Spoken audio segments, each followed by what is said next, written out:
سلامونه نیکې هیلې مې ومنئ، خدای دې وکړي چې روغ او جوړ به یاست. نن د سکیچ اپ مکمل زده کړې اووم درس دی. په ننني درس کې به موږ انشاءالله د سکیچ اپ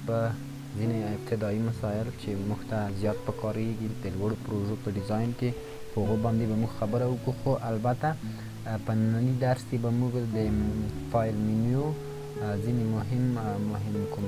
آپشنونه چې دي په هغو باندې به کار وکړو. نو د ټولو نه د مخکې زه باید سکیچ اپ را خلاص کړم چې موږ 2021 سکیچ اپ انسټال کړی دی. نو که چېرته تاسو نوي د موږ چینل ته راغلي وئ او دغه زده کړه لومړۍ زده کړه وي چې تاسو یې ګورئ، نو کوشش وکړئ د موږ تېرې شپږ جلسې چې تېرې شوي دي هغه یو ځل تاسو تعقیب کړئ تر څو پورې تاسو ته په راتلونکي درسو کې کومه ستونزه نه وي. نو راځو نن د موږ په فایل منیو باندې کار دی. نو د دو دپاره باید زه خپله نوې مخکې جوړه شوې پروژه راواخلم تر څو پورې موږ په فایل منیو کې چې کوم آپشنونه دي هغه ښه توضیح کړی شو. سمه ده، منتظر پاتې کېږو. ورته وګورئ موږ فایل منیو دلته لرو چې لومړی منیو ده. په دو کې ځینې مهم آپشنونه دي. زه کوشش کړم چې په هغو باندې موږ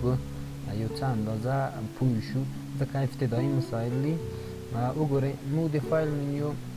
کې ځینې مهم کمانډونه، البته زه کوشش نه کړم چې موږ منیو په منیو یا هم کوم ټولبار په یو ډول چې کوم دی داسې سیده را پیل کړم او په آخر باندې پای ته ورسوم، ځکه دا یو د بل سره ځینې وخت لږ شوي دي، یعنې نشو کولی چې ټول داسې یو مخه موږ د سکیچ اپ ووایو. نو زه به کوشش کوم چې کوم درس د کوم آپشنو سره مطابق دی موږ آپشنونه به په موږ ځای کې موږ ووایو، یعنې ترتیب په دو کې موږ د منیوګانو یا د کوم ټولبار چې دی نه دی مهم. سمه ده، نو موږ ته ورژن راکړه چې دغه کوم ورژن دی دا د 2021 دپاره نه، بلکې په مخکونی ورژن کې مشکل نشته دی. سمه ده، دا یوه مخکونی پروژه ده چې ډیزاین شوې ده د مخکې څخه. وګورئ په فایل منیو کې خو لومړی نیو دی چې شارټکټ یې دی کنټرول پلس ان. نو د که غواړو موږ چېرته نوې کومه نوې پروژه فایل کړو نو موږ د نیو منیو څخه کار اخلو. نو تاسو وکتل چې موږ ته سم د لاسه نوې منیو راخلاصه شوله. نو د نوې یا نیو فایل موږ ته راخلاصه بخښنې سره. نو زه بېرته دا کلوز کوم تر څو پورې موږ هغه کوم پخوانی پروژه چې د موږ وه تر څو پورې په هغو کې موږ کار وکړو. نو ځکه یې موږ ته اختیار را نه کړلو چې موږ سیف وویو یا موږ ته یو اختیار راکړه چې تاسو سیف کول غواړئ که نه، ځکه هغه راخلاصه شوې پروژه وه او بېرته په موږ حالت باندې وتړل شوه. نو کوم مشکل یې نه درلودو. سمه ده، نو په نیو باندې پوه شوئ که چېرته موږ غواړو چې نوې پروژه را پیل کړو. البته په 2014 نه تر ترلاسه پورې موږ کولی شو چې په یو کوم ورژن چې دی په هغو کې مختلف نیو ډاکیومنټونه ولرو یا نوې پروژه په یو حالت کې موږ په مخ وړلی شوی، خو په دغو 2020 کې هغه آپشن دی له منځه تللی دی. وګورئ بل چې دی نیو فرام ټمپلیټس دی. که چېرته موږ په دو باندې کلیک وکړو موږ نیو فرام ټمپلیټس ته ځو تر څو موږ د هغو ټمپلیټونه یو نوی پروژه راواخلو یا یو نوی ټمپلیټ د هغو ځای خوښه کړو. وګورئ دا ټمپلیټونه دي چې د مخکې څخه موږ یو ځلې په هغو باندې یو لنډه کتنه ورته کړې وه. نو که چېرته غواړو چې نوې پروژه هم راواخلو خو یو نوي ټمپلیټ کې نو کولی شو موږ د دو ځایو ټمپلیټ ورته انتخاب کړو. که چېرته موږ زیاتو ټمپلیټو ته ضرورت لرو نو موږ کولی شو د سکیچ اپ د ویبسایټ څخه یې ډاونلوډ کړو. بل چې دی اوپن دی. البته دا ډېر مهم هم نه دي خو مهم هم دي د هغو چا دپاره دا مهم دي چې هغو د درسونه یو څه ویلي یا د اکثره نور پروګرامونه ویلي وي. دوی په دغو فایل منیو باندې اکثرا پوهېږي، خو هغه څوک چې هغو هېڅ ویلی نه دي یا دا به لومړنی پروګرام وي نو د هغو دپاره بیا دا مهم دي چې موږ داسې لنډه ډول یې ورته تشریح کړو. سیف دی، سیو اس دی او سیو کاپي ده. یو د بل سره ځینې توپیرونه لرو چې انشاءالله پر یو باندې به اوس تفصیل خبره وکړو. چېرته د موږ دغه پروژه وي سمه ده، زه په دو کې اندک شانته تغییرات راوړم. وګورئ که چېرته زه اوس سیو ووایم پروژه مې په اتوماتیک ډول څه سیو کېږي، خو وګورئ زه غواړم په دو کې یو څه تغییرات راوړم په دې ډول. سمه ده، وګورئ که چېرته زه اوس سیو ووایم د ما کومه پروژه چې ده هغه بدون د دونه چې ما ته یو یادونه وکړه پروژه سیف کیږي که د مخکې څخه سیف شوي پروژه وي دغه پروژه چې وه د موږ د مخکې څخه د موږ سره شتون درلود نو بدون د دونه چې د موږ نه غوښتنه وکړه په د سیو بټن یې په کېکاږلو سره په اتوماتیک ډول سره دغه پروژه سیف کیږي سمه ده خو که چېرته موږ غواړو چې موږ په پروژه کې مثلا ځینې تغییرات راوستل خو مطمئن نه یو پرې یعنی کېدای شي دا مثلا موږ ته یو چا پروژه راکړه ته یو حده پورې هغو کار پرې کړی او غواړي چې ته یو حده پورې موږ په هغو باندې کار وکړو نو مثلا ما ته یې دغه پروژه راکړله په دغو پروژه کې د مثال په ډول سره ما ځینې زیاتونې وکړلې نو د دې دپاره چې موږ زیاتونې کې وکړو مثلا نو هغه هر رقم زیاتونه کېدای شي سمه ده هر رقم زیاتونه کېدای شي زه رسمه سلیکټ دا کنټرول زی کومه دا ډیلیټوم سلیکټ مثلا زه غواړم چې دغه کوم object چې دی دا له منځه یوسم مثلا د ما خوښ نه شولو ده سمه ده نو کولی شم زه دا ډیلیټ کړم او یا هم د ایریسر په ذریعه باندې دا لاک شوي دي سمه ده نو کولی شم په هغو کې یعنې زیاتونه او اضافه کونه راوړم یعنې که چېرته موږ غواړو چې په د پروژه کې تغییرات راوړو خو بیا موږ څه دا ډار وي چې یا موږ غواړو چې پخوانۍ پروژه اوسنۍ پروژه وګورو نو د دې لپاره موږ باید دوه کاپیګانې ولرو چې هغه موږ ته سیوست کې وي سمه ده په سیوست باندې که چېرته موږ کلیک وکړو موږ ته د دغو اختیار کوي تر څو پورې موږ یو بله پروژه په بل نامه باندې چې دلته یې نوم په بښنې سره نوم یې دلته ور اضافه کړو په موږ نامه باندې موږ ته یو بله پروژه جوړېږي یعنې دومه کاپي موږ ته د دومې کاپۍ دلته موږ ته اختیار راکوي نو که چېرته موږ د سیف کاپي اسم په حالت کې موږ ته دا کار کوم چېرته زه اوس یوه نوې پروژه راواخلم کنټرول ان وګوره موږ ته اوس د سیف کولو هغه راکړله اختار راکړله چې ته غواړې دغه تغییرات راوړي دا سیف کې یا نه کې نو که چېرته زه سیف باندې کلیک وکړم سمدلاسه بدون د دونه چې موږ ته اختار راکړه هغه به په خپل نورمال حالت باندې سیف شي سمه ده او دا سیف کاپي چې دی دا کېدای شي تاسو ته غیر فعال وي په هغو صورت کې که چېرته تاسو نوې پروژه راواخلئ او دغو پروژې کاپي تر اوسه نه وي اخیستې نو دا موږ ته غیر فعال دی په دې باندې موږ کاپي نشو کړی یا هغه پروژه نشو سیف کولی سمه ده دا د موږ کولی شو د یو بلې کاپۍ دپاره استفاده کړو خو د هغه په حالت کې موږ کولی شو چې موږ د پروژې نه لومړی یو ځلې کاپي اخیستې وي سمه ده سیو اس ټمپلیټ که چېرته موږ غواړو چې دغه کوم ټمپلیټ چې موږ جوړ کړی دی یا کومه پروژه جوړه کړې ده غواړو چې دا سیف کړو نو کولی شو موږ دوی ته نیم ورکړو مثلا په ټمپلیټو کې سیو شي د مثال په ډول زه خپله ژبه چې دا د کمپیوټر سیستم ژبه انګلیس ته کومه مثلا زه لیکم سمارټ سمه ده او کوم ډسکرپشن دلته نه ورکوم ځکه موږ نه غواړو چې وخت ضایع کړو ډسکرپشن ته ضرورت نشته سیف که چېرته موږ په دې باندې سیو وکړو نو دا په اتوماتیک ډول سره کوم مخکوني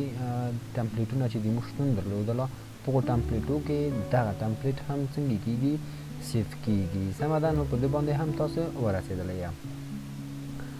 د موږ کوم پروګرام چې دی اوس د ټمپلیټ کې کوم ټمپلیټ چې موږ سیف کولو دغو د سیف کولو په حالت کې دی نو ځکه یو څه مصروفیت یې ځان ته غوره کړله نو منتظر ورته پاتې کېږي تر څو پورې دغه ټمپلیټ سیف شي د ټمپلیټونو لیست ته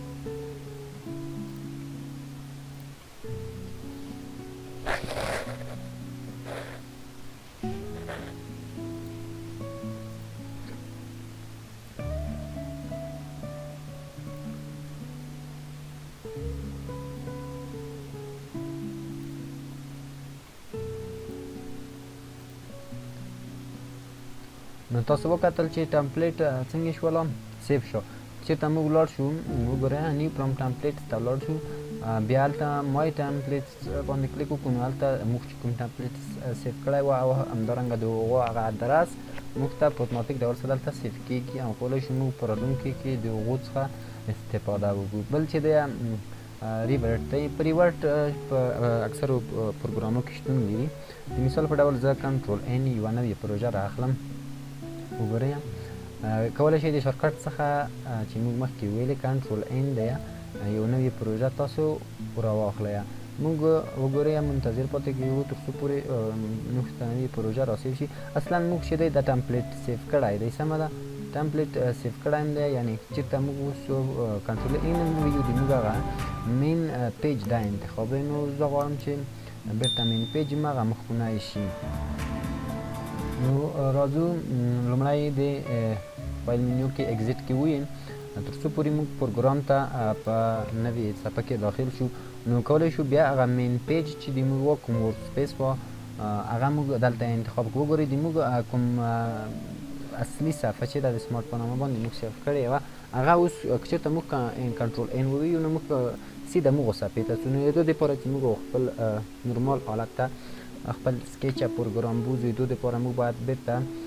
دغه کومه لومړنۍ پروژه چې ده دا بېرته موږ خپلې صفحې ته یا مین پیج ته کړو. سمه ده، وګورئ فایل منیو ته ځو. سمه ده، دلته سیو ټمپلیټس یو نوم ورکړو، مثلا ګروپ دې ډول سیو. اوکې، نو دا د موږ اوس مین پیج شوله. نو کله وګورئ که چېرته زه مثلا دا تغییرات کې راوړم او کنټرول این یې کړم بېرته موږ ته دغه صفحه بېرته دلته راځي. نو کولی شئ ځینې وخت له دونه هم تاسو استفاده وکړئ. دومه خبره چې د ما نه په سیف کې پاتې شوله هغه ډیټا ټایپونه دي. سمه ده چې کوم ټایپ باندې تاسو سیف کول د دغو ډیټا غواړئ. وګورئ که چېرته اوس تاسو په خپل 2021 ورژن کې یو پروژه جوړه کړئ او هغه تاسو ټیټو ورژنو ته ورکړئ، یو اووم اتم ورژن ته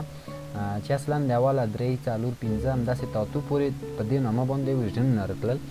ډېر ټیټ وو. نو اوس د اتم حتی تر 15مه پورې شاید یعنې د 15 نه کار ته کوم ورژنونه چې دي دا یو بل ته فوټو امپورټ کولی شي، اما پورته چې دي د کار ته څه ارتباط نه لري تر ډېره حده پورې، او دغه ته 14 پورته چې دي یا 15 پورته چې دي د کار ته څه ارتباط نه لري او کار ته د پورته څه ارتباط نه لري، یعنې نشي کولی هغه پروژې راخلاصوي کې ځکه په هغو کې ډېر لوی